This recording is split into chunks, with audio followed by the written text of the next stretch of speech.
Биринчи элдик курултайды өткөрүүгө жер-жерлерде уюштуруу комитеттери түзүлүп, иш алып барылып, жамааттык жыйындар өткөрүлдү. Жергиликтүү курултай 5-ноябрда өткөрүлүп, 25-ноябрда Бишкек шаарындагы биринчи элдик курултайга ар бир айыл аймактардан 2 делегаттар дайындалышат. Ошондой эле айылдагы эң орчундуу деген 3 маселени көтөрүп чыгышат.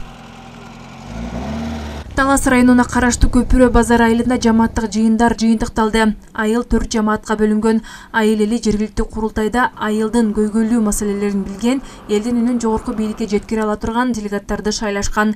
Элдик курултайды чакыруу менен канча жылдан бери бийликке жетпей жүргөн карапайым элдин үнү жетет деген ишеничтерин билдирүүдө. Эми президенттин бул элдик курултайды чакырып атканы бул жакшы жөрөлгө деп ойлойбуз.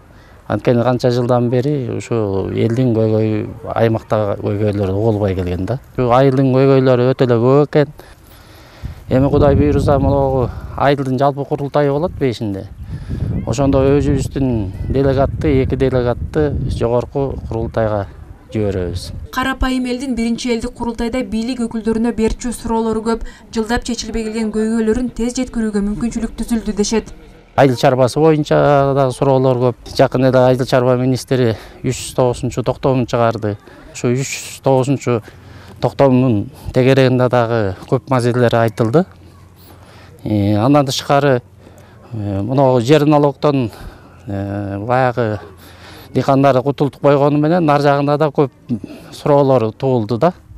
Жөлөк пулдар, пенсиялар, жашоо минимумда болуш керек деп. Баш мыйзамда жазылып турат, ал беренеде. Бирок ошол конституциянын баш мыйзамын кабыл алган менен ошол 1-январдан баштап күчүнө кирет да. Ал ошол конституция так иштейби? Акыйкат Токтогулова, Рысбек Адаралиев айылдык кеңешинин депутаты. Элдик курултайды өткөрүүгө карата жамааттык жыйындарды уюштуруу иштерине катышты. Айыл эли активдүү жарандарды делегат кылып шайлап алышты. Ар бир квартал боюнча уюштуруу иштерин жүргүздүк. 4 участокко бөлүп, график түзүп атайын. Ошол жерге элдерди чогултуп, айыл тургундарын чогултуп, ошол жерге жыйналыш өттүк. Бул жерден ар бир график боюнча чогулган ар бир участоктон 12 адам шайланып, 5-октябрда боло турган айылыбызда боло турган курултайга 50 делегат шайланды. Биринчи элдик курултайды чакыруу боюнча жергиликтүү курултай 5-ноябрда өткөрүлөт. Анда жамааттык делегаттар республикалык курултайга 2 делегат дайындашат. Айжамал Байырбек кызы, Бексултан Архатбек уулу, Эркина Жумабекова, Талас району.